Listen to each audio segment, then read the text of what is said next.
అధిపతి అబద్ధపు జనక అంధకార అధిపతి నీచాతి నీచ ప్రేత మార్తాండ జై భవ జై భవ భరత్ ఓ భరత్.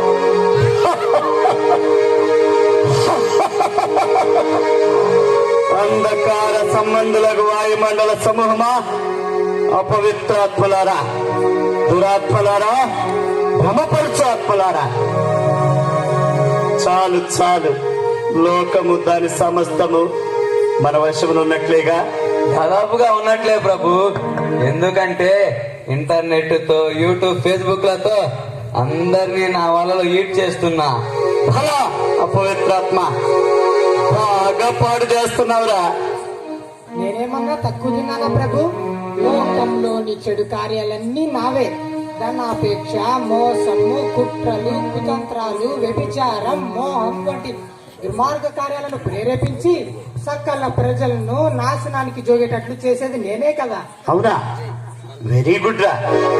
నీలా లోకాన్ని జరగొట్టేవాడు మరొకడు లేడు. అదండి ప్రభు, ఒకడతలన్నీ ఒకడికే ఇచ్చేయకండి.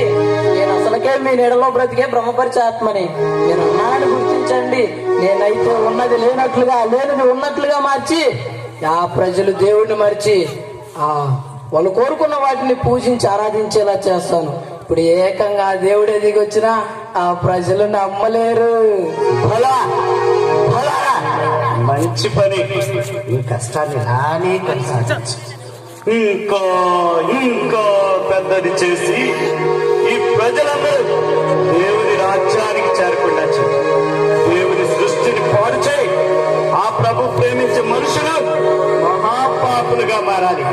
చివరకు వారి పాపం ఎలా ఉండాలంటే ఆ ప్రభువే వీరి మీద కక్ష తీర్చుకునేలా ఉండాలి.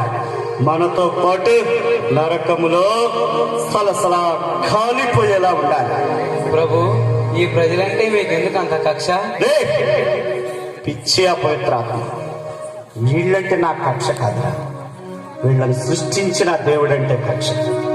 ఏదో ఏదో మనసులో అనుకున్నానని నందే క్రిందకి త్రోసేస్తాడా? నరకంలోకి వెళ్ళమంటాడా? అందుకేరా ఆయన ఇష్టపడే ప్రజలను పాపులుగా మార్చి నాతో పాటు పట్టకపోతా. ఏంటా నసుకుడు? చెప్పు, విషయం ఏంటి? సూటిగా చెప్పు, సూటి లేకుండా. ఆ ఇరుషులేం విశ్వాసులు ఉన్నారా ప్రభు? వాళ్ళు మహా గట్టి పిండాలి ప్రభు. అబ్బా, మార్చడం నా వల్ల కావట్లేదు. అబ్బా, అంత మనగాళ్ళ వాళ్ళు. అయినా నువ్వు ఒక్కడిగా ఒప్పుకుంటా పోతే ఎవడబడతాడ్రా నీకు? ఒంటరిగా వెళ్ళక, మందతో వెళ్ళు. వాడి వేడి బాణాలు ఉపయోగించు. అప్పుడు చూడు, పిట్టల్లో రాలి పడతారా పాలక. అలాగే ప్రభు.